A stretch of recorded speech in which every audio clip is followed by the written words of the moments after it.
Hello. Hi. Welcome to Swift Lore, where we dive into the lyrics and lore of our Lord and Savior, Dr. Taylor Allison Swift. Absolutely, that's why we're here. I am Kat. I am Abby. And we made it through a whole intro. Holy shit. You swore. It was appropriate. It was morally correct. Abby and Kat were born in 1997 and became best friends when they were 6. Grew up together and started a band and bonded over music ever since. 20 years later, they are all grown up and spend their free time analyzing lyrics. Now here they are talking all about their Lord and Savior, Dr. Taylor Allison Swift. Taylor, if you're listening, we love you. We're here. We're doing... we're not doing vehicular manslaughter. No, we are not. However, We're doing songs that have to do with vehicles in some way. So I am doing Getaway Car. and I'm doing Out of the Woods, which has been stuck in my head for approximately 72 straight hours. That's fair. Getaway Car is stuck in my head, except I don't own Reputation on vinyl. I only own it as a CD, and it's in my car. So I can't listen to it because I try not to stream the stolen versions of stuff. Yeah. Like before Speak Now TV came out, I literally did not listen to it for years. I know. We need Rep TV. Taylor, please, for the love of all that is good and holy. Do we have any other updates? I don't think so. Wow. Okay. I don't know. I mean, Taylor keeps dropping more and more bonus tracks. Yes. Oh, we could talk about the Albatross a little bit because that's the Yeah, we newest could. bonus track that she announced.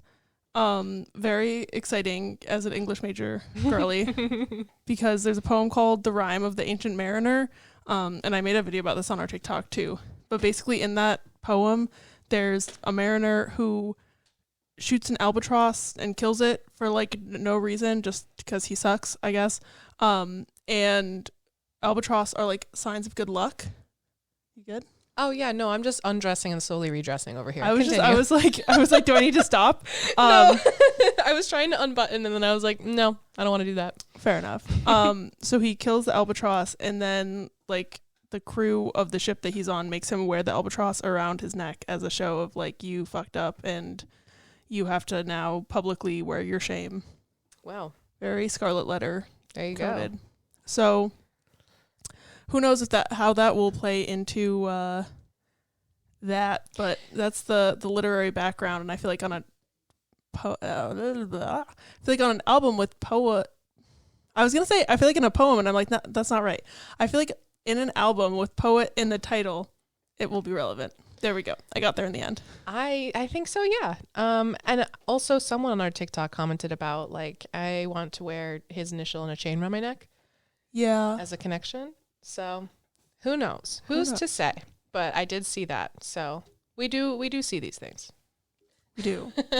We do not acknowledge them when you say it is about XYZ. I don't give a fuck. Stop mentioning men in our comment section. I don't want to hear a man's name. In case, because like we really do try to interact with everybody, but in case you have commented something about that and we haven't responded, that is the reason why. Yeah, we don't want to get into the drama. We're just here to listen to music and vibe and make it about ourselves. Oh, which I sure do. We love to do it. How about you go first? I was going to say, I want to go first. I feel like I haven't gone first in a while. Do it. Getaway Car. Ooh. I love this song so much. I'm just going to get right into it if I can find my little notes. This is track 9 off of Reputation, her 6th studio album, the final stolen album, if you will. Hopefully it'll be track 9 on Rep TV, if Rep TV actually ever comes.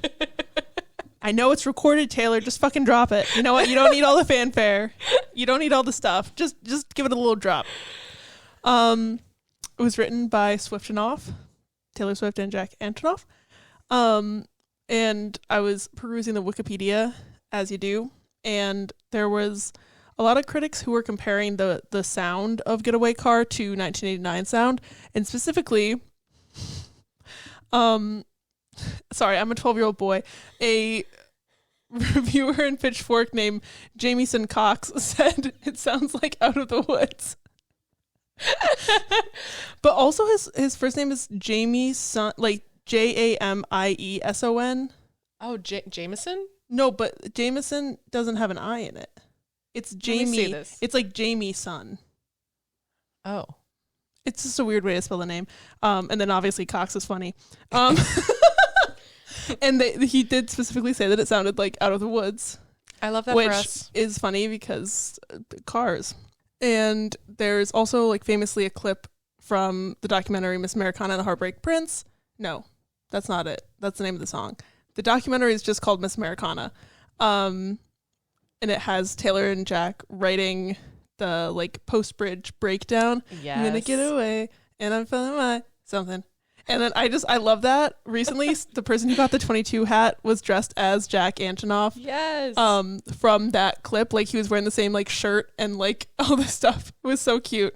I can't remember his name. We follow him, but he was like, yeah, I've just been lying to like every press outlet that asked me like, how do you get the 22 hat? He was like, I was just making shit up. I am gatekeeping, and I love that for him. Good. I love that clip from the documentary. Any insight we have into her songwriting process and the passion that she has for it, I eat that up with a spoon. My favorite part is it's like she's trying to like race Jack to come up with the words because she can tell they're thinking the same thing and she wants to say it first. Yeah. Like that's how that clip comes across to me as somebody who does that. Yes. Like you and me. Like are we Swift enough? We're AU Swift enough. Performance history of this song. It was on the set list for the Reputation Stadium tour. And it was also a surprise song twice at the Eras tour. We missed it by one day, and I had to pretend not to be devastated by that. I was trying to be so upbeat and optimistic, so I was just like, that's not devastating at all. It was. And I knew she was because Jack Antonoff came out. It was. Yeah. And then I had to drive through New York City traffic after that. I had to drive through rough. like the post-concert traffic through New York City to drive to Long Island where we were staying. Like Long Island, you're great, but getting to you, very difficult. Don't make bold statements like Long Island is great. That's objectively untrue. Brienne, who lives in Long Island, you're great. No, yeah, Brienne there's David. select people who are good on Long Island, but as a whole, bleh. So after that inflammatory statement, we just got canceled. oh no, Long Island hates me. Okay, I won't go there. The other time that it was a surprise song was just the other week, February 17th in Melbourne. And it was mashed up with August and The Other Side of the Door. And this brings about a new Rep TV theory. Because this song obviously is from Reputation. And then she mashed it up with August, which is thematically kind of similar. But also August is, a month.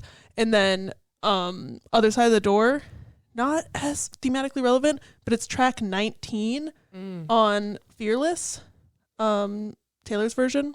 So there's some track 19s out there, but I feel like some people think that Rep TV is going to either get announced or get dropped on August 19th. And that's why that mashup exists the way it does, because it is kind of a random collection of songs. It's not like she should have said no and you're not sorry, which are like should have said nor, actually. Should have said nor. And then Sabrina Carpenter saying, I'm sorry for your loss. And now we just got canceled for that Australian accent. I'm sorry. No, I hated every single time. I did it again to see if it got better. It didn't. You gave it your all, though. Did I? But yes, that's the newest Rep TV clown theory. Let's all clown together. It's great. I'm not participating in this clownery. I am. Clown. So personal connections. One time I almost crashed my car while the song was playing. I was driving. It was like January. I was home from college break. It was like a couple months after I was going to say Rep TV. That's not right. Reputation came out the first time. The only time so far. Taylor. We'll just keep bullying Taylor. That's, hasn't worked in the past, but maybe this time. And I was driving, and I just I wasn't driving dangerously or anything. I just took a left on the street by my parents' house, and there was black ice on the road that I did not see. And I know the one thing about black ice is you are not supposed to brake if you hit black ice, because it won't do anything, and then you're just fucked. You're not supposed to do it. That's the only thing I know about it. I don't know what you're supposed to do when you hit black ice. You're supposed to try to steer, but then you don't have any steer. Black ice sucks. The winter sucks. So yeah, I turned left onto this road, and there's a little retaining pond on one side of the road and a housing development on the other. So I turned left, hit the black ice, and just doing 360s on the ice, like fully no control of the car. I'm spinning around, and then my car starts going towards the pond, and I was just like, I'm still on black ice, but the only possible way for me to not end up in a pond in January when it's cold enough for there to be black ice is to slam on the brakes. And I slammed on the brakes, and I skidded, and then like stopped right on the edge of the road. Like I didn't even go into the grass. And then I just stood there, and then I was, perpendicular to the way you're supposed to be. And then I like stopped, and then I looked up, and there was a car that had come around, and that was just looking at me, and they just like mouthed like, "Are you okay?" And I was just like, uh-huh. And then I turned around and I went back and went a different way to my destination, which was bowling with my family. But I was like in shock that I had just almost crashed. So I like just went, and then I got there and they were like, "Hey, what's up? How was your drive?" And I was like, I almost went into a pond, and they were like, "You want a beer?" And I was like, I do want a beer. Ooh. And then I texted our friend Bailey, and I said, just almost crashed my car while Getaway Car was playing. And then she took a screenshot and made her Twitter header for like a year. Yes. So that's my personal connection to Getaway Car. Remember when you hit the brakes too soon?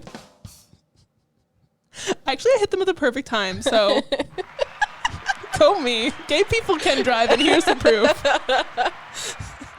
I'm gay and I can drive, and so can you, fellow gay people. Get out there and do it. Oh my gosh. More than one person per friend group needs their license.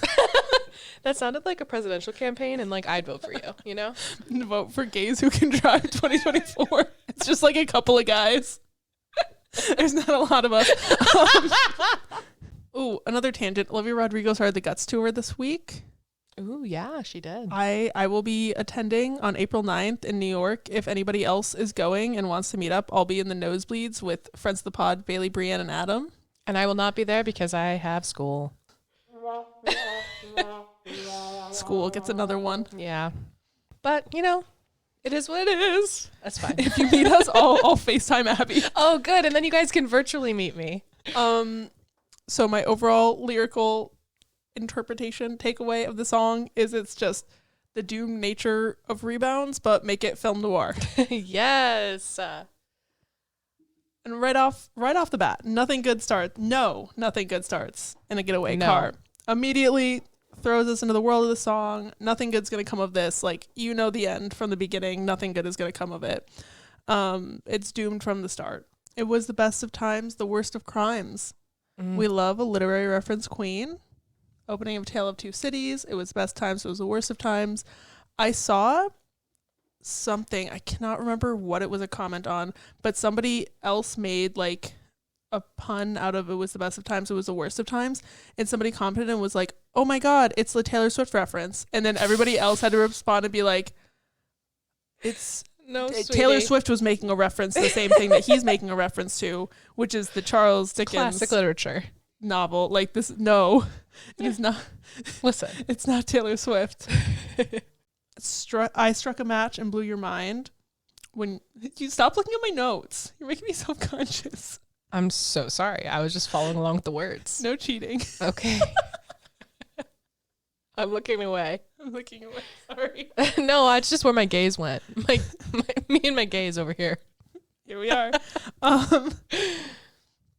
When you strike a match, it sparks and then it catches fire, but then it burns out really quickly. But also this moment, this like spark of connection at the beginning. I feel bad that I yelled at you. I don't know why I did that. You didn't yell at me. Once again, you just gently suggested that I do something to make you less self-conscious. And you're like, now you feel bad about it? Kat, let's unpack this. Off the record. So, and the next line. Okay, I'm not looking. It's fine. I totally understand. But I didn't mean it. This feels like a blank space parallel to me of the I can make the bad guys good for a weekend, the like fleeting nature of relationships in fame and stardom. And like that thrill of getting someone to like you only to realize that you don't want them. And it was like the chase that you wanted and not the actual person.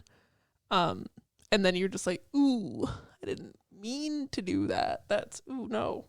Well, if it isn't the consequences of my actions. Me bringing reckless driving into yet another episode of the pod. To be fair, this is the most thematically relevant episode. That's true. How did neither of us choose reckless driving as a hint song? I don't know. But it starts off with, I didn't mean to kiss you. I mean, I did, but I didn't think it would go this far. Yes, same vibe. Also, everyone go listen to Reckless Driving by Lizzie McAlpine. That song is good. So good. Don't listen to it in a car because then you'll be like, oh my God, I'm speeding. Oh, yeah. No, I've done that. Because it builds and then you want to speed up and then don't. I have to go listen to that song after we record this. Not on your way home.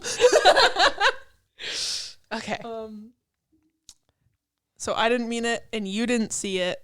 So part of the reason that she knows that this won't work is because she's been pretending to be someone else to kind of like during this chase initial spark phase of the relationship. And the other person didn't see through it.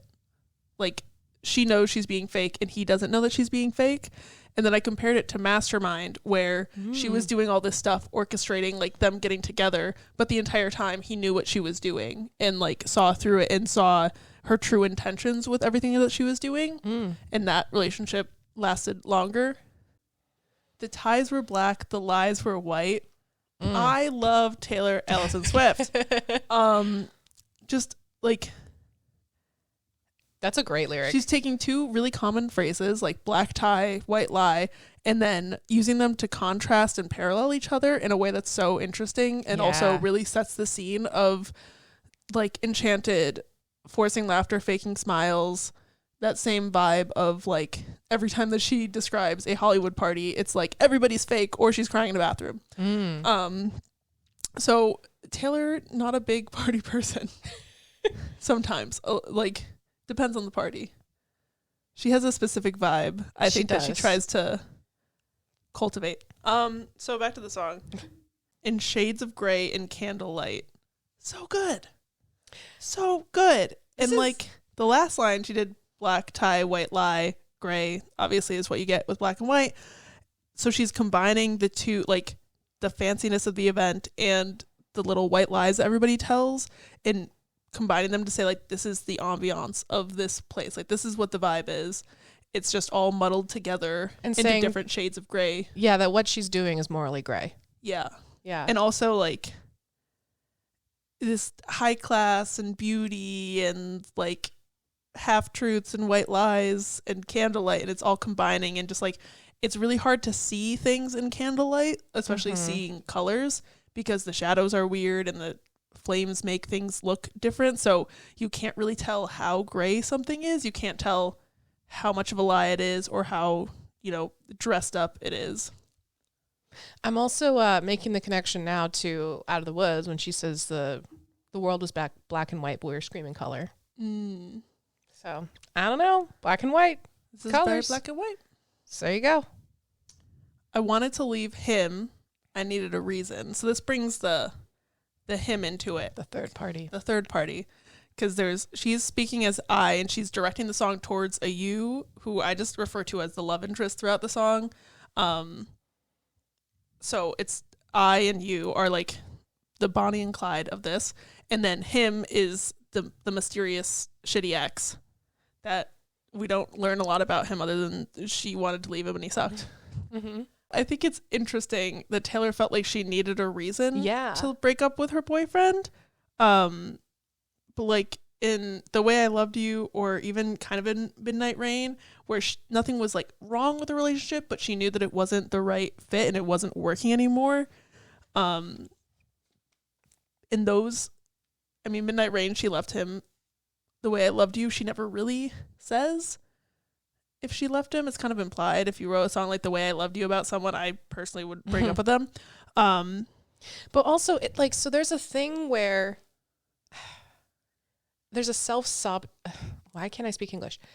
There's a self-sabotage kind of aspect where it's like, I needed a reason to leave him, so I basically made the relationship a dumpster fire by getting in this getaway car with someone else to give me the motivation to end it because I blew it up myself, basically. That's interesting, because I was thinking of it from a different perspective of like the relationship kind of had fizzled out and she was trying not to acknowledge it and trying to kind of soldier on, and then she met somebody and there was a spark, and then it made her realize that there was no spark in her relationship. So she just was like, I didn't realize that I like needed something like a wake-up call to leave the relationship. Oh, that's so interesting. Yeah. X marks the spot where we fell apart. X marks the spot where you hide treasure, but obviously wherever they had this treasure is where they also fell apart. Yeah. That's interesting. Right? And also, this is going to be exciting for both of us. Genius connected this to a Hilary Duff song that came out in 2015 called, oh no, I forgot to write down the name. I think it's called Breathe In, Breathe Out. Sure. The title off her album. Yep. And I get somebody like posted on Tumblr being like, Taylor, what's your favorite Hilary Duff song off of this album? And she goes, well, obviously Breathe In, Breathe Out, which has the lyric, X marks the spot where we left our hearts, and X marks the spot where we fell apart.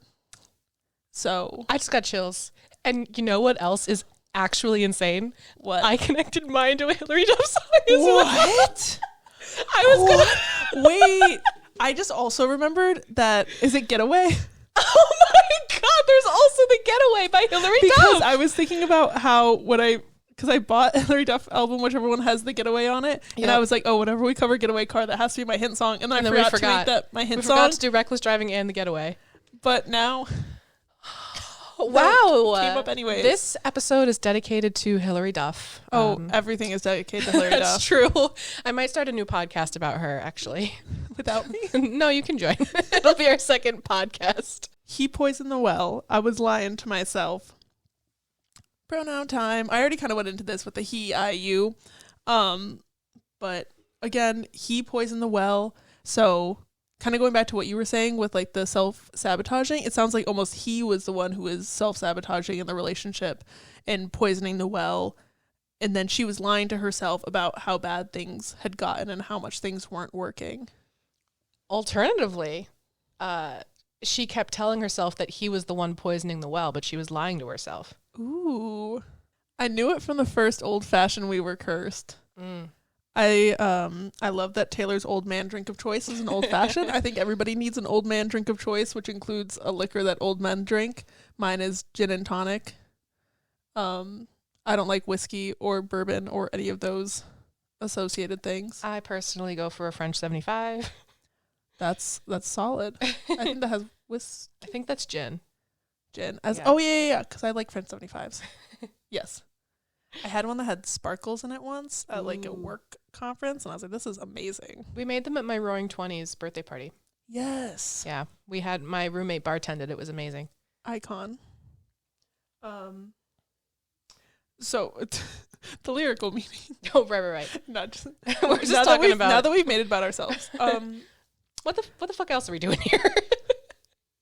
I don't know. So she met this love interest at some sort of party where they're, drinking, having a good time. And it's like she chose them as a rebound. She's like, oh, this is never going to work out. I can tell immediately that this is not going to work and that this could only be a fling. So like, perfect. Never had a shotgun shot in the dark. Just that melody just It's has so much good. power behind it. It's just so good. I just want to go And commit just, like, crimes. Joking. Yeah, don't quote me on Joking. that. I literally have such a squeaky clean record. I would be a terrible criminal. So I could not do crimes, but I got the be gay part for the most part down. Good. For For the most part. I don't know. I'm pretty single. So obviously shot in the dark is like blind shooting. You don't know where the target is. You don't know if you're going to hit it or not. But a shotgun is like not a normal bullet. It has like buckshot, I think it's called. It's basically like it shoots apart into like a bunch of different things. So if you were trying to shoot at a target, even if you got close, you would still hit it to some degree. So it's like a shot in the dark, but with a shotgun, you have a better chance of hitting it. But we never had a shotgun shot in the dark. So she's saying like they didn't even get the chance to take the shot. And if you follow that little trail. It's just a convoluted way of saying like they never had a shot at an actual relationship. Right. Yeah. For sure. It is a very convoluted way of saying that. Yeah. But it's also a great way. 'Cause I'm here for it. The vibe of how she says it is like the rhythm is so good. Everything about it is gold. You were driving the getaway car. So like he's in it. He's already on the run. Taylor hops in. But also the getaway criver. Follow us on Instagram. The way that you just dead stared into the camera for a few seconds there. The way I just did a factory reset. A getaway driver doesn't actually do the crime. They are just, charged as an accomplice or an accessory because they help people get away with the crime, but they don't actually do the main crime. Like if you're a bank robber, you're not actually robbing the bank. Like you're benefiting from other people robbing the bank, but you're a little bit more innocent than them because, some getaway drivers don't even know what they're doing. They're just there. So that's kind of like absolves him of some of the like not guilt, but some of the issues in the relationship of like she's the one who's showing up with fresh out of crime. He's in it, he's driving away with it, but like he didn't do the crime. It is so wild how vastly different our interpretations of the song have always been. Because this to me is her saying you are an accomplice. You are also in this with me. Yeah. He's an accomplice, but he's an accomplice. He's not the person doing the crime. But she's saying, like, you know what you were getting into, and you were driving the getaway car. So it's just, like, I don't know. There's so many different, nuances to how this could be interpreted. Yeah. We were flying, but we never get far. I just wrote tortoise in the hair vibes of, like, slow and steady wins the race, but if you, like, struck a match, blew your mind, like... matches burn out really quick. Same with this. They're going really fast, but they're not going to make it far. Which I feel like also in relationships when you have like really intense early honeymoon phase where you're like trauma dumping on each other and it seems really intense. And then once you kind of like run out of emotionally intense things to do and it's just like a Tuesday, you're just like, yeah, this sucks. Yeah. I feel like that's common. Especially in rebound relationships. Yes. That's why like rebounds are not the best idea because you're usually not in the emotional state to like go into a relationship. It's more just the vibes aren't on. Yeah. Don't pretend it's such a mystery. Like, look, you knew what we were running away from. You knew who I am. You knew who I was? Yes. There we go. All right. It's okay. I'm following. I'm here. I'm with it.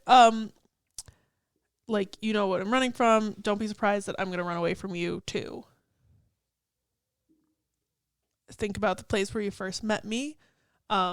Just because they're both running from something or she's running from something and he's joining in doesn't mean that they're running from the same thing or to the same place.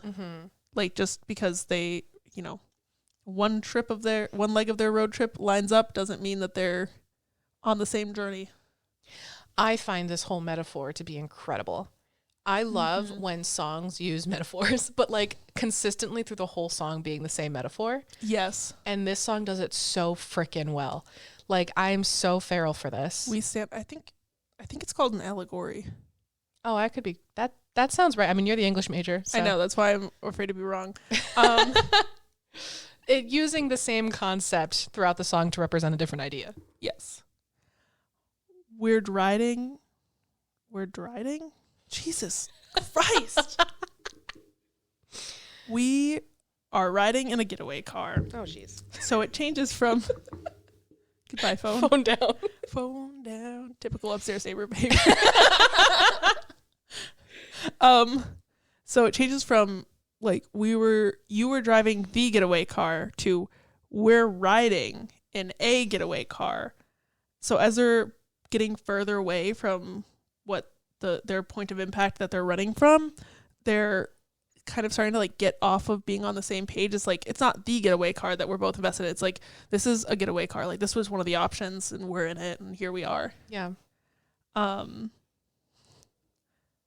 There were sirens in the beat of your heart. Excuse me? Yeah, dude. I mean, come on. Excuse me? That's just so fucking good. Like I was looking at that line and trying to think of the meaning of it, and it just took me like a full like 30 to 45 seconds of staring at it and like processing just how good that line is before I could even think about what it meant. Yeah.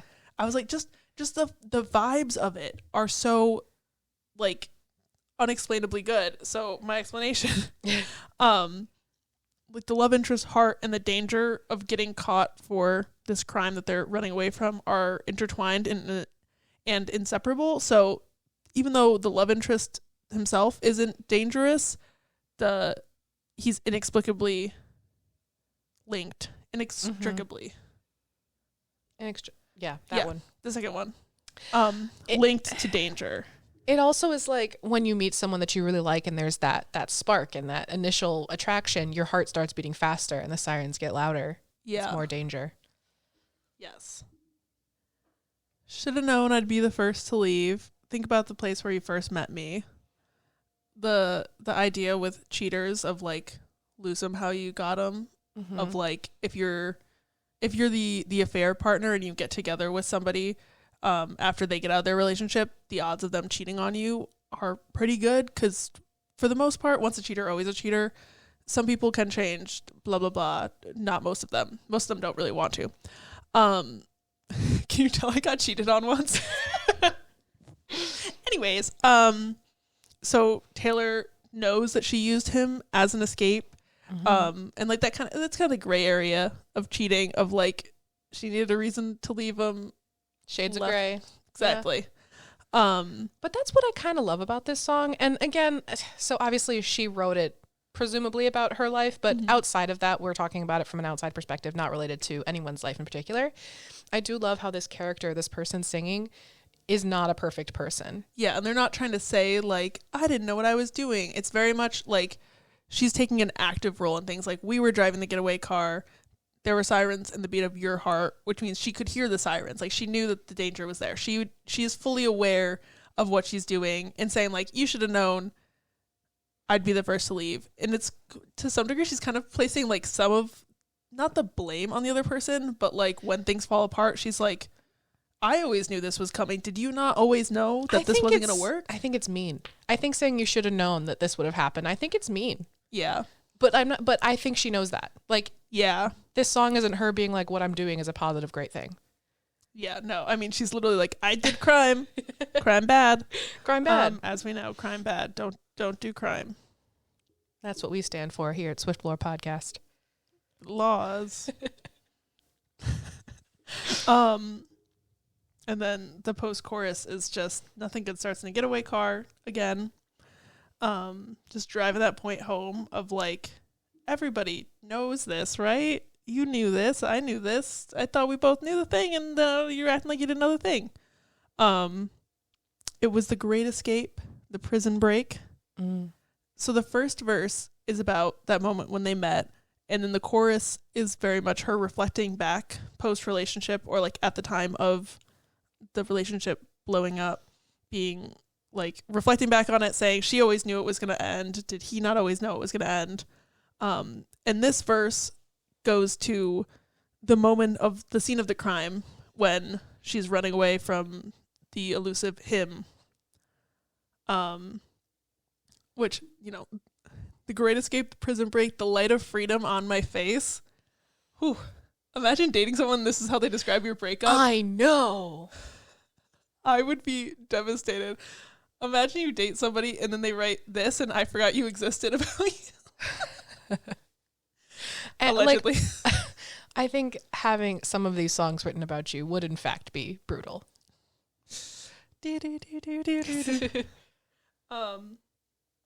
And also like the light of freedom on my face, that feeling when you get out of a crappy relationship and then you realize like how much better you feel not having to be with that person and worry about that person anymore. Chef's kiss. So good. But you weren't thinking about the fact that he's just a rebound. And I was just drinking. So like she's literally drinking, as old fashions were already mentioned. But there's also the like figurative sense of she's drunk on the freedom of escaping this relationship, this prison break. Okay, interesting. Because again, for me, like I was just drinking. Like you weren't thinking I was just drinking. I was just a little tipsy, a little bored, looking for a little something stupid to do. You were there. You had a car. Like I think it is that, but I just think that just works on a literal and metaphorical level of like drunk on literal drinks, and then That's drunk true. on like the feeling of getting out of a shitty relationship. You know, a rebound. Well, he was running after us. I was screaming, "Go, go, go." We love a dramatic moment. This is the exact scene of the crime of like she's just running. She's like, "Go, go, go, follow that taxi." You know, like those. Yeah. That's a dream. One day, get in a taxi, just follow that car. We can make that happen. We could, but could we do it in a way that's thematically relevant to our lives? I don't know. That's a little more difficult. Exactly. But with three of us, honey, it's a sideshow, and a circus ain't a love story. Mm-hmm. There is just so much like drama and controversy coming from the very start of their relationship. So how can things ever be normal and not be a spectacle and a sideshow and a circus? Like the term media circus, if something's so obsessively picked apart in the media constantly and right from the beginning of things, there's not a period of like secrecy and then it gets picked apart. If you don't get a chance to establish what you feel about a relationship before the world starts voicing their opinions, then it's hard to know what you feel versus what you've been told you should or could feel. And we know she likes to talk about their opinions a lot in her songs. And I do love how she's pointing out that all of this that's happening is like, it's for the drama, it's for the press, it's for the story, but that story isn't a love story. And she's written love stories in the past. She's written a song called Love Story, and she's like, this isn't that. This is different. This is temporary. This is fleeting. This is a rebound. And now we're both sorry. We're both sorry. I think I love that she's saying like they both are sorry about the way that they act in this relationship. Because she's kind of putting some of the blame on him a lot with like, you should have known better, like blah, blah, blah. But like here she's like, I am also sorry, but you're sorry too. And I think the echo is kind of like her saying it, him saying it. But what about, is it her and the getaway driver, or is it her and the former partner that are sorry? Her and the getaway driver. I think it could be either. We. Well, no, she says we, and she only says we when she's referring to the getaway driver and herself in the song. I'm just I know, because you know how I love the pronouns. I know, but me and him could still be a we. True. And then the pre-chorus is the same for the most part, except the last line. It's not never had a shotgun shot in the dark. Now it hit you like a shotgun shot to the heart. So obviously the first time we talked about like shotgun, they have a wide, I don't know, kill zone. I don't know how to talk about guns. Don't look at me. I fully turned and looked at you. I'm not rifle safety certified. I'll never live that one down. No, you will not. Because I had to live in darkness for 15 years not knowing this fun fact. Listen. Whew. Yeah, I got nothing more to say about that. All right. So the last one, like they didn't have a shot at all. Never even took the shot in the dark. But here, not only is she saying like it hit you the way that a shotgun blast to the heart would, but like it's aimed right at the heart. It's going to get the heart, but it's also going to have some collateral damage of like, you're just going to get totally ripped apart by that. Yeah. Be brutal. Yeah. And then the chorus is the same. And now it's time for the bridge. Wowzers. We were jet set Bonnie and Clyde. Love it. Bonnie and Clyde are obviously very, very romanticized. I mean, anytime that there's a couple that does anything, they're like, oh, Bonnie and Clyde. Does anything criminal. It's not just like two people walking down the street holding hands and you're like, oh, Bonnie and Clyde coded. I mean, you could. Could you imagine? You could do that. That would be a fun possible bit to do. You know we love bits. But, I mean, their story, they very famously died in their car. And after being led to an ambush and just like shot to shit. And then their bodies were like on display. Like a bunch of people, they become kind of like folk legend heroes because they were like robbing banks and people hated banks. Their bodies were like on display in their car for like a day or two after they died. Super dark and gross, but like a song called Getaway Car that has Bonnie and Clyde referenced. Can I tell you something shameful and embarrassing? For sure, Z's. I literally didn't know they were real people. I thought it was a made-up they were story. real people. My entire life. Yeah, well, they've just been mythologized so Yeah. intensely. But yeah, it was like a real couple. Interesting. And they did a bunch of crime, and then they went to an ambush, and they got shot a lot. Yeah, I knew the story. I just Yeah, it's always real. thought, It was in like the 30s, so that's why people were like, yeah, rob the banks. Fuck those banks. They destroyed our economy. So Taylor and the love interest are this modern jet set version of them.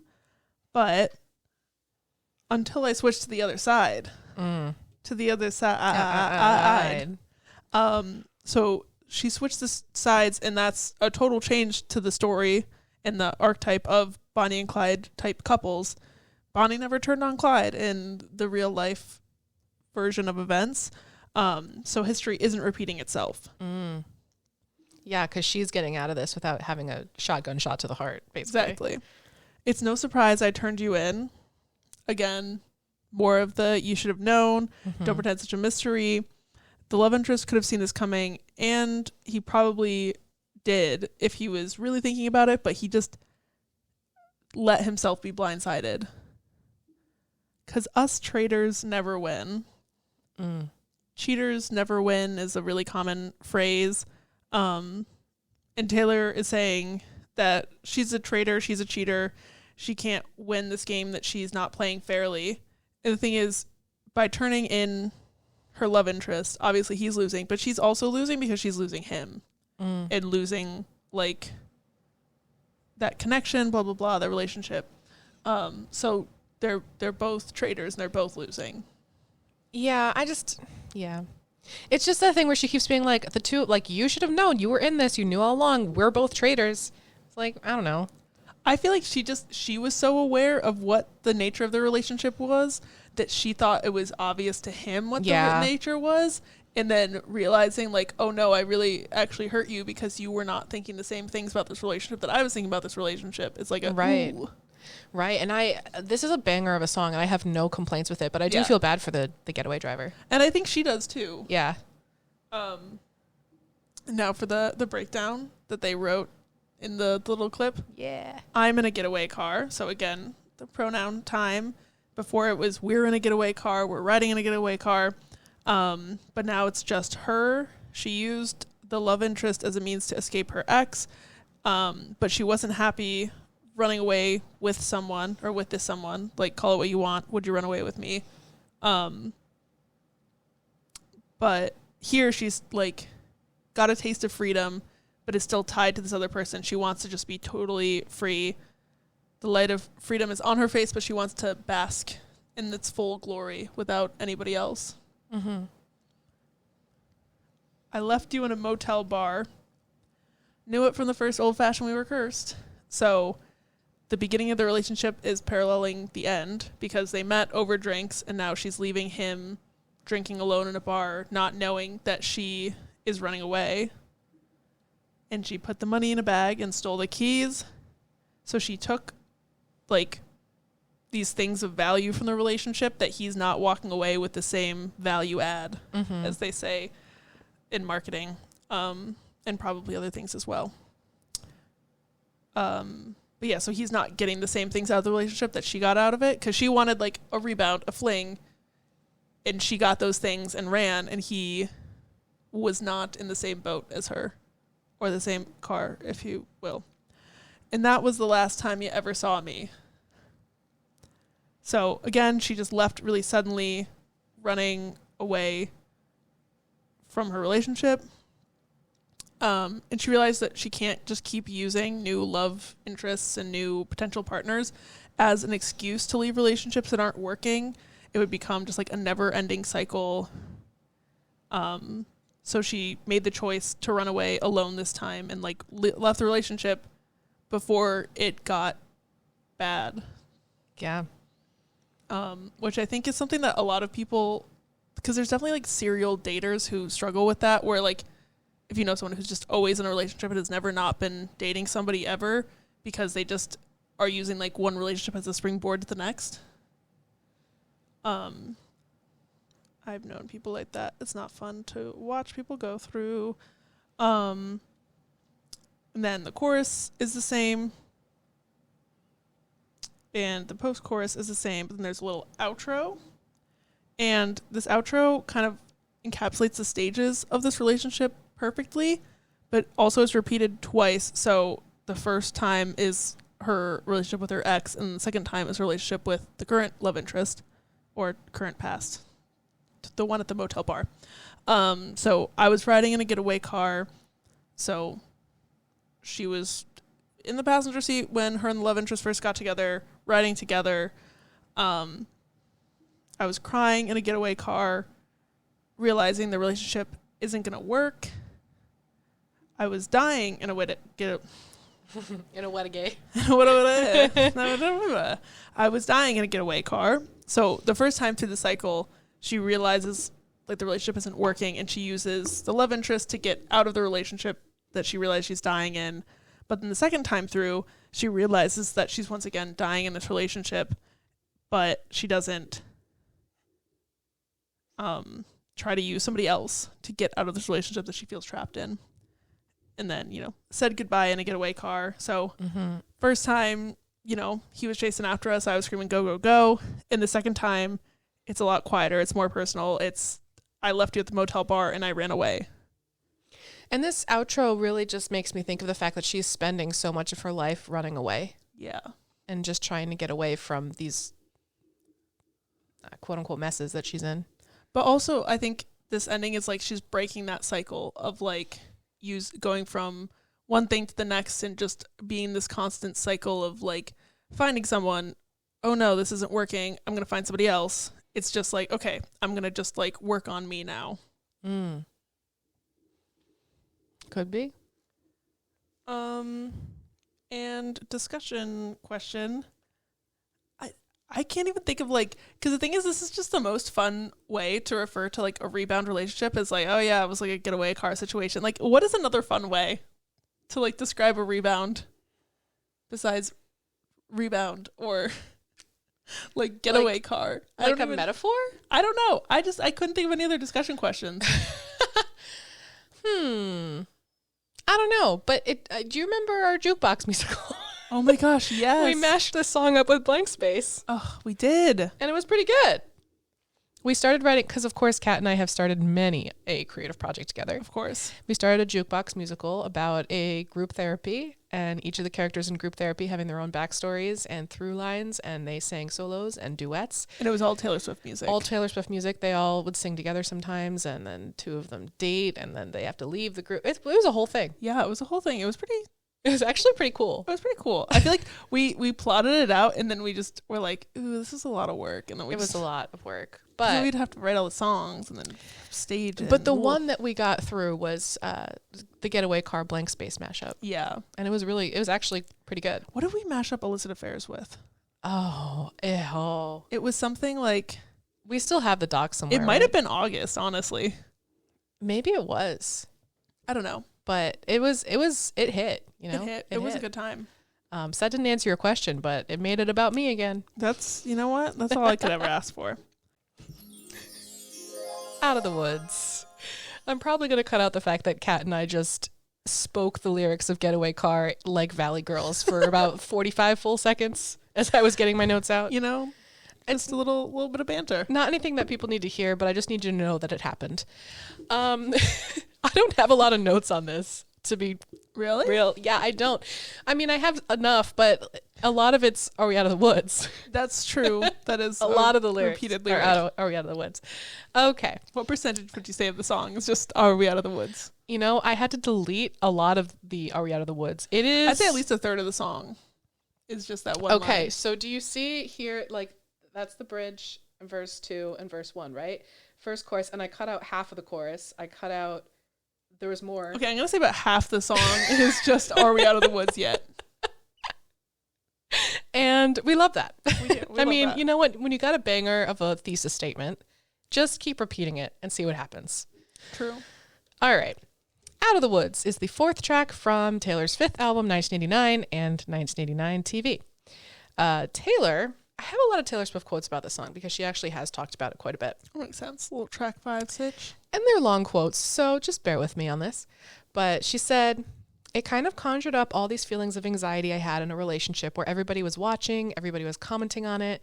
You're constantly just feeling like, are we out of the woods yet? What's the next thing going to be? What's the next hurdle we're going to have to jump over? Are we going to make it to next week?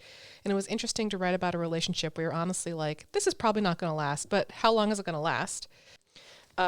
Anyway, as an anxious girly, I got to say, that's just how I live my daily life. That's a mood. Okay. So it's the first song that Taylor wrote to an existing track. Oh, yeah. Jack Antonoff sent an early version of the song without the vocals or the lyrics to Taylor, and she added the lyrics in 30 minutes and sent him a voice memo back. Well, that's why half the song is Are We Out of the Woods Yet? She goes, later we can change some We'll of this. change And then it up. Jack listened and was, or Zach? Did I fucking say Zach? I don't know. You know how I can't tell men apart? It's a real character trait for me. was So like, Jack no. was just like, no, I love it. And It's then he perfect. assigned it deeper meaning. And then she went, okay, yeah, I like It's that. great. I like that better than having to write more lyrics. This is a great fact. This song includes a Mini Moog Voyager for the Mini chorus. Moog. Mini Moog. We are Give Mini it up for Mini Moog. Moogs. Mini Moog stands on the pod. One day I'll have to get a Mini Moog. Ooh, They're probably expensive. but probably. I wouldn't know how to operate one, but they're, I mean, synths are just like little keyboards. oh well, I am obsessed with the Mini Moog, and all the songs that include a Mini Moog Can are you play great. piano? I can kind of play piano. I took piano lessons for a good 5 years. Okay. So I've got a foundation. I just couldn't remember, like, because I know you play ukulele and guitar and sing and are perfect, but I was never that good at piano because I can't read music that well. But I might be able to manage the Moog. We'll see. The Mini I mean, Moog, a Mini if you will. Moog. If it's just a it's Mini little, Moog, it's right then there. I think I can handle it. Anyway, I hope that our audience loves our passion for Mini Moogs. We're the #1 Mini Moog stands, other than apparently Taylor Swift and Jack Antonoff. True. They do love a Mini Moog. Whew. All right. So I brought back Jason Lipschitz because every time I see him, I just am like, let's bring him up. And he just commented that this song was a reminder of her abilities to present striking, instantly unforgettable images. True. True. Thank you, Jason, for your contribution to the pod. There's a music video for this song. There is. And it aired on December 31st, 2015. And you and I watched it I together. remembered that. And you know who else was there? Our ex-boyfriend. Our ex-boyfriend, That's the Big night B. I met and started dating eventually our ex-boyfriend. Yeah, it is. Oh, God, 2016 was a fever dream in a bad way. Bad fever. It was so funny. And we also danced to the song Move by Little Mix to ring in the new year. Of course we did. Little Mix girl groups are having a resurgence right now on TikTok. Yes. Fifth Harmony is getting more attention, but Little Mix is right there. Little Mix is right there. It's true. Little Mix is right there. And they've got bangers upon They've got bangers. so many bangers. Ugh. Go listen to Wasabi by Little Mix if you want like an absolute banger right now. Yes. That was the first bop that popped in my head. The video ends with the caption, "She lost him, but she found herself, and somehow that was everything," which I love. That's also, I believe, in the 1989 tour, like visuals, like in between. Yeah, things. it was a hidden message in the booklet of 1989. The hidden I message. can just imagine her standing there and she's holding like flares or something, and she says like a poem and it ends in that. Yeah. I think. Um, I mean, it's a banger of a line. I'd use it a bunch of places too. Listen, I do love that line a lot. Finding yourself, very important. The hidden message in the liner notes for the song was they loved each other recklessly, which also a Reckless banger. driving. Reckless driving. Easter egg, Easter egg. Easter egg. And also just like, wow, these two songs are very related. Okay.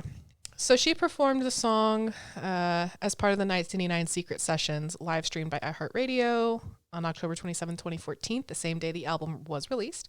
It was on the 1989 World Tour in 2015 as the penultimate number on the regular set list. I used the word penultimate because I know you like it. I do. I like it a lot. It was in the 2018 Reputation Stadium Tour. Oh, I know. During her Reputation Stadium tour, she performed an acoustic version at the shows in Toronto and Auckland. And then May 6, 2023 for the Eras tour, it was a surprise song in Nashville. Nashville really won. Nashville won. Well, They also had Woulda, Coulda, Shoulda. Yeah. I mean, like. And the final performance of Invisible String. Wow. I just got a lot of facts.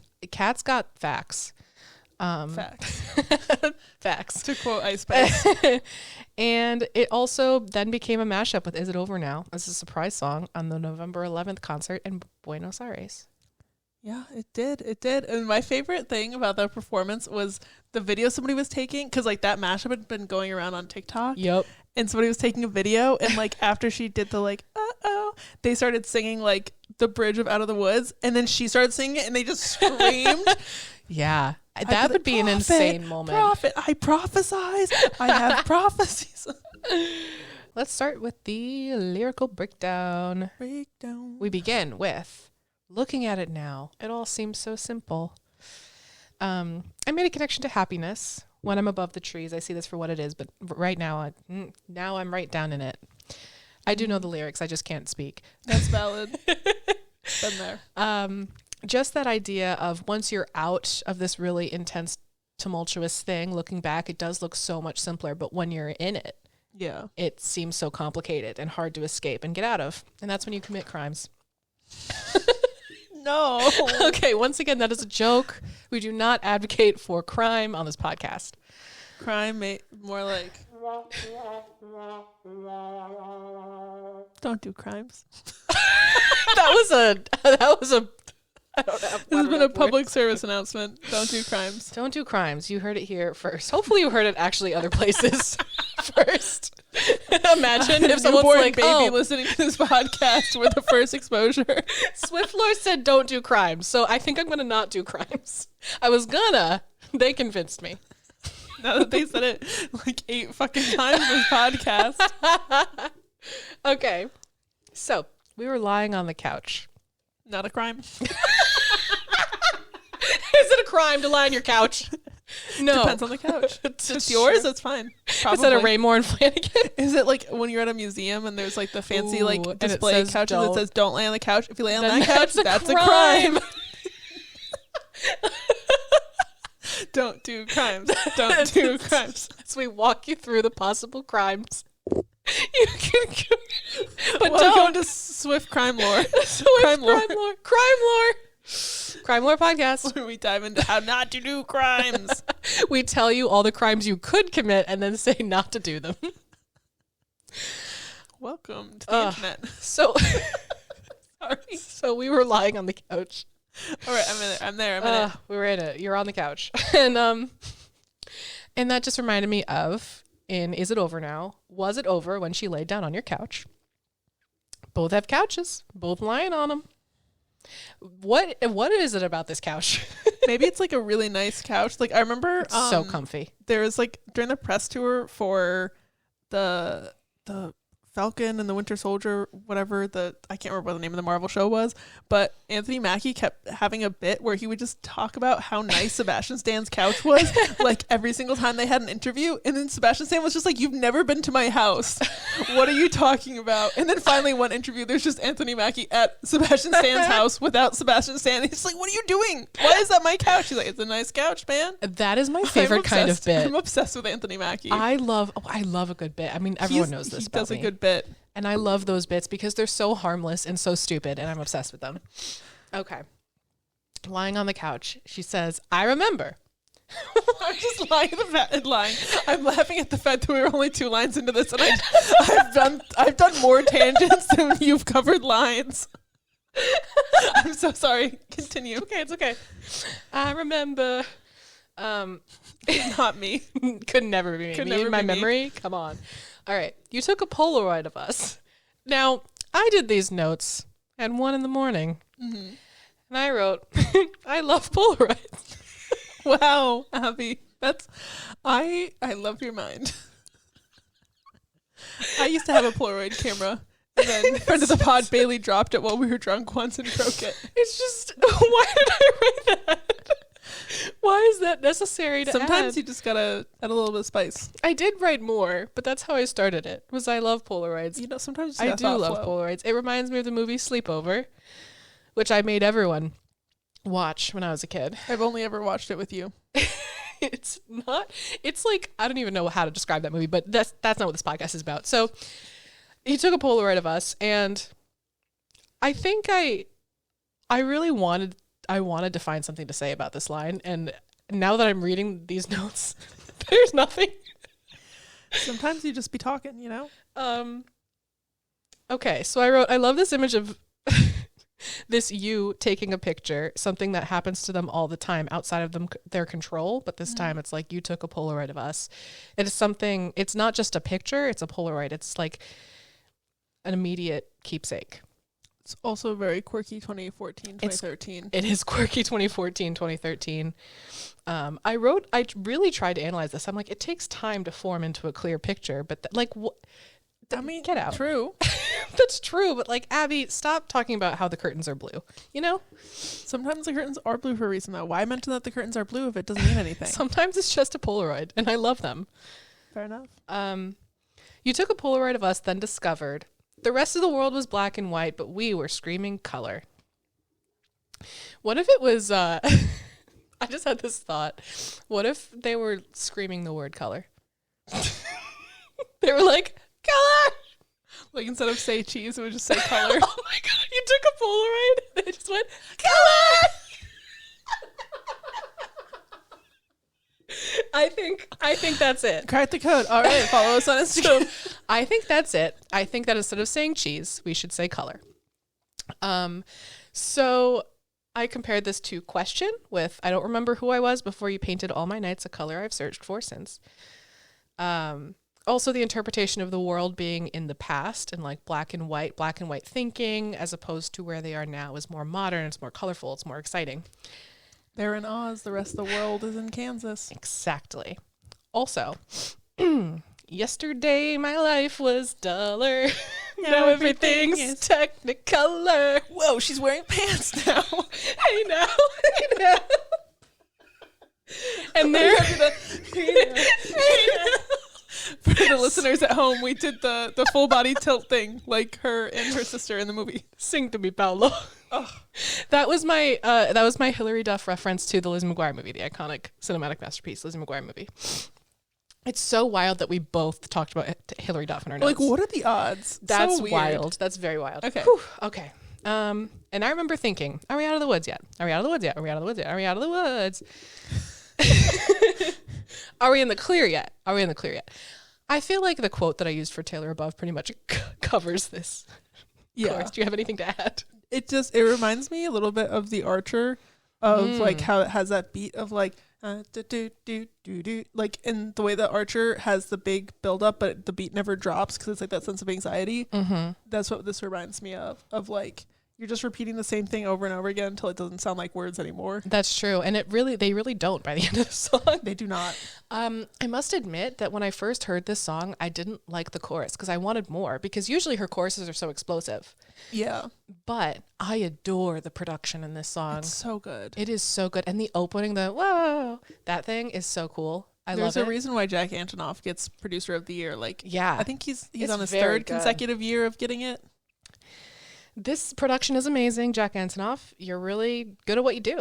We Way stand. to go. But this chorus, I'm sure that means the world coming from us. imagine he's After listening. his He's third like, consecutive year winning Producer of the Year at the Grammys. He was waiting for the Swift floor commendation. Oh, Jack, if you come on the podcast, we'll make you a little metal statue and everything. It'll be real metal. Wait, Kat, no, he's calling me right now. He says he teared up. Listening to us compliment him. He said that means the world. With Swift floor world domination 2024, you know? Anyway, us with our stupid ass bits. All right. So I have come around to liking the chorus. I think the chorus is fun. Mm-hmm. Now we get to verse 2. Looking at it now, last December. I was thinking back to December, which is what I wrote. Back to December. Great. Here's why. They both say December. I am so proud of you for 1 a.m. You for coming up with that. It's been a really hard few weeks. That's why I'm applauding you. Thank you. We were built to fall apart, then fall back together, which is a great line. It's really good. I'd like to. You're just laughing through it because you're still laughing from the last bit and you're trying to move on. But it just sounds like you don't believe what you're saying anymore. You said this line so good. Wait. I'm so sorry. I'm delirious. Okay. It's a very good song. Very good line.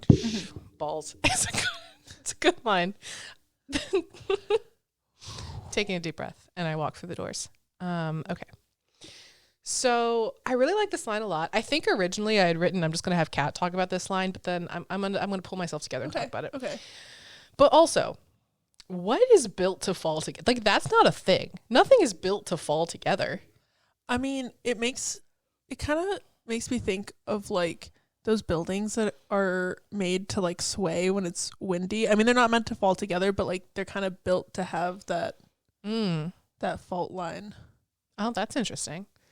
Yeah, I mean, it's a really cool image to think about how like this is our destiny to fall, like to break up and get back together and just have this never-ending cycle. That's what we are built for. That's what we were made for. Also pretty bleak. It also makes me think of like ruins of like ancient structures where they've already fallen apart, but like we still go and like look at them and think about them and study them. Yeah, that's true.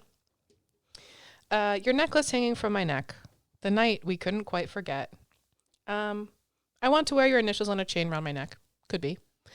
Also, the paper airplane necklaces. If we're going to go with the whole speculation thing. I think we talked about in the Is It Over Now episode, we talked more about the Harry Styles of it all. Yeah. But that's another thing that people think this is referencing, is because she was photographed wearing his necklace, right? Mm-hmm. And then also she sold paper airplane necklaces as merch. Oh, yeah. I think she still might. I don't That's know cute. if it's on the store anymore, but I think it was when 1989 TV dropped. It was an option. That makes sense. Okay. The night we couldn't quite forget when we decided to move the furniture so we could dance. She talks about dancing with her partners a lot. Dancing around the kitchen in the refrigerator light, holy ground. Dancing with her hand side. So much dancing. Dancing is happening. We're too busy dancing to get swept off our feet. And I just love I really love the addition of we moved the furniture so that we had room. Yeah. It's just like a really domestic, fun little memory. Yeah. Baby, like we stood a chance. That's very Getaway Car. Very Getaway Car. They didn't have a chance. We the never had a doomed- shotgun shot in the dark. No, they're doomed from the start. And this is when she says 2 paper airplanes flying. And I remember thinking. But paper airplanes are thin and delicate. And even the best made paper airplanes are not meant for, they're going to fly for a little bit. They're made of paper. They're not. Yeah. The best paper little bit airplane of- is a crumpled up piece of paper because it goes the farthest. A little bit of rain takes them right down. That's true. And do you think they're going to survive the woods? No. Absolutely not. They're going to hit a tree so fast. I think I've lost the vibe. The plot, where did it go? The plot's gone. We get back into the chorus. Now, we get into this bridge. The bridge. This bridge is so good. This bridge is the best part of the song. We can all agree on that, right? Okay. I don't know. I like saying, "Are we out of the woods yet?" 1,800 times. It's fun. It's fine. It's cute. But this bridge? Okay. Remember when you hit the brakes too soon? 20 stitches in the hospital room? So here's another quote from Taylor. That line is in there because it's not only the actual literal narration of what happened in a particular relationship I was in, it's also a metaphor.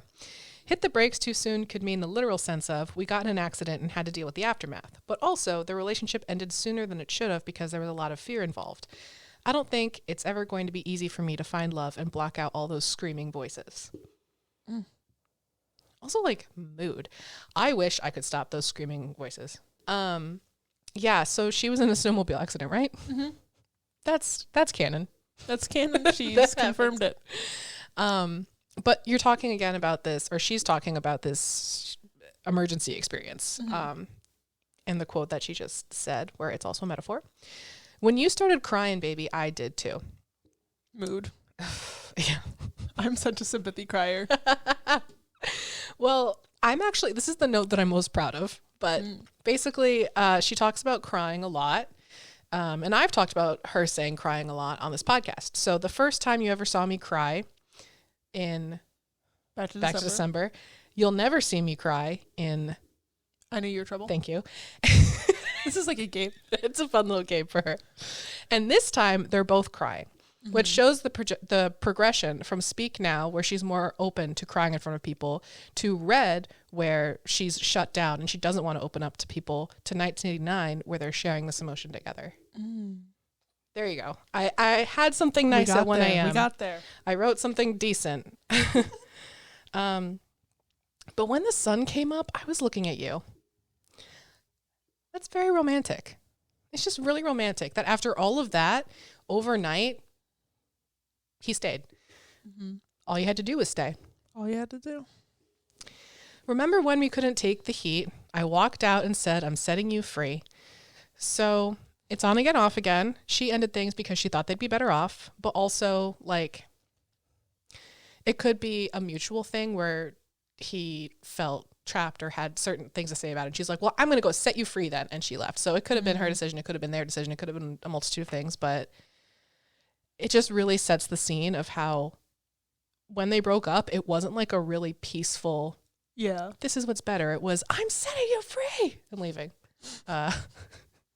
Light of freedom on her face. Ooh. Anyway, the drama. But the monsters turned out to be just trees. I love that line. Like sorry, do you have more about it? No, you first.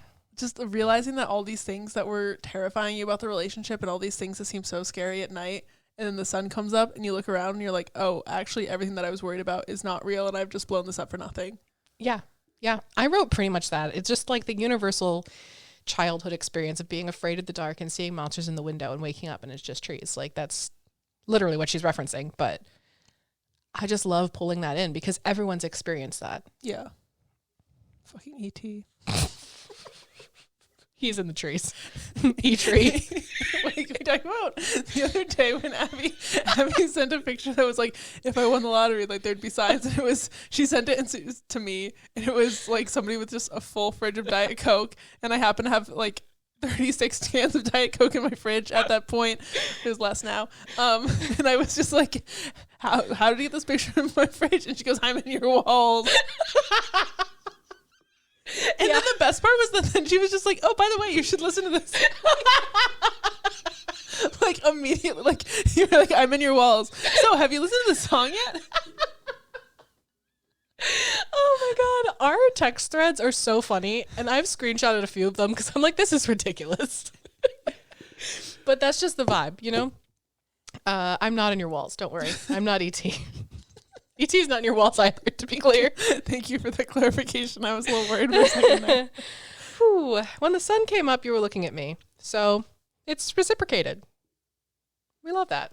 Also, it's like they're both reassuring themselves and the other person that like they're still there and like that they're the same person in the daylight as they were at night when they were like, you know, huddled together thinking about like all these monsters and these terrible things that they thought were crowding them, and then like they're staring at each other and making sure that they're also the same person in the day that they were at night. Yeah, it does seem this relationship, they're equally invested. They equally do care about each other, but it's a very crazy on again, off again cycle that they keep getting into, that everyone's paying so much attention to. And like, it's painful and it's confusing and it's hard. And it's also like one of those things because she said like, I walked out, said, I'm setting you free. So it's like she didn't want to leave, but she wanted him to want her to stay. Yeah. Yeah. And there's like, it connects to like Say Don't Go. And, you know, there's like a lot here that we talked about on those, in that episode where we talk about 1989 Vault tracks, if you want to check that out. One thing that I think is really interesting after she repeats, are we out of the woods yet another 5 billion times at the end? Approximate. So this whole song, she's going, I remember, are we out of the woods? And like, I remember this happened, looking at it now, blah, blah, blah. And at the end, in the background, she says, do you remember? So It kind Just of between us. exactly. It reminds me of all those other songs where she's just like, I feel this way. Do you? And I think that's why this incident of her in the hospital room where the sun came up, she's looking at him and he's also looking at her. I think that's why that sticks in her brain so much as like a really pivotal moment, because like he has to remember that too. Mm-hmm. Like they were together all night in this really tough thing, whether or not we're talking about an actual snowmobile accident or just like anything else. Yeah. But there is a bond there. There's a care there, but still there's an insecurity. Mm-hmm. So we love that. Did When I Am Abby write a discussion question? I'm not feeling good about this. No. Discussion question. Have you ever been in a snowmobiling accident? No, I don't go outside in the winter. I would hurt myself so quickly. I cannot imagine going snowmobiling because I don't want to. Mm. So I'm not even going to imagine it. I don't think I would enjoy it at all. Where were you on December 31st, 2015? We were watching. I was going to say, we were at Liv's house. You were also there? We already explained. Oh, I'm just asking as the discussion question. Where were you when we Out of already the Woods answered dropped? this. Where I was were like, you? what? I thought you were asking me. I was like, you already told me where I was. Do you remember? Some of it, yeah. Some of It it. was New Year's Eve. It was like a cat sat on you at midnight and then you cried. That sounds right. That happened. Icon. Very iconic night to ring in 2016 with our bestie Taylor Allison Swift. And that's that. And that's that. And that's it for this episode of Swift Lore. So my hint song is Not Strong Enough by Boy Genius. And mine is Growing Sideways by Noah Kahan. Both bops. Both songs I don't cry to regularly. So anyway, tune in next episode. We're going to be having some feelings. And until then, you can go ahead and follow us on Instagram at SwiftLorePod. And on TikTok at SwiftLorePod. And also, I've listened to a podcast, and at the end of every episode, I've been listening to The Newest Olympian because Percy Jackson stuff. But he always asks people to share the pod with their friends that they think would be interested, because word of mouth is great for spreading podcasts. So I want to put that charge out there. So like, if you listen to this podcast and you have a Swiftie friend who you think might also like the podcast, share it with them, maybe recommend them an episode, or just blindly send them it and tell them to go at it. We love when people listen to us, and if you have friends that you think would enjoy it, make them enjoy it, so then you can talk about it. Because then we can just keep having this lovely little Swiftie bubble that we got going on. Exactly. We love our little Swiftie bubble. We sure do. All and right. on that note, Crispy high five. crispy high five. That's pretty good. All right. Bye. Bye. I waved as if it matters. I'm not bullying you. Being bullied. I'm not. He's bullying me. I'm She not. did a small laugh at me while I was struggling. That's bullying. For reference, for the people at home who can't see my dog, she keeps putting her toy under her bed and then being like, oh my God, where did my toy go? And then crying. Stop making that face. Lay down. I don't know why I'm talking into the mic. She can't hear. I have to cut out so much content every week of you just narrating what Spear's up to. Listen, the listeners want to know. No, I don't think they do. I think they do. Leave it in this week and we'll find out. We'll make that the poll. Do you want me to keep talking about my dog? Fine, for the poll, for science.